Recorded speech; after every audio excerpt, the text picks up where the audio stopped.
اور آپ صلی اللہ علیہ وسلم نے فرمایا کوئی بھی قوم اللہ کے گھروں میں سے کسی گھر میں جمع ہوتی ہے یتلون کتاب اللہ ویتدارسونہ، وہ اللہ کی کتاب کی تلاوت کرتی ہے اور ایک دوسرے کو سکھاتی ہے، الا غشیتہم الرحمہ حفتہم الملائکہ وذکرہم اللہ فی من عندہ ونزلت علیہم السکینہ،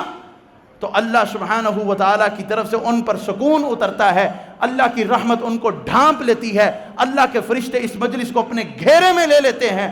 اور یہ یہاں بیٹھ کر اللہ کی آیات کا ذکر کرتے ہیں، قرآن پاک کی آیات کو یاد کرتے ہیں۔ اللہ سبحانہ و تعالیٰ عرش پر جو موجود فرشتے ہوتے ہیں وہاں پر ان کا تذکرہ فرماتے ہیں۔ تو مساجد سے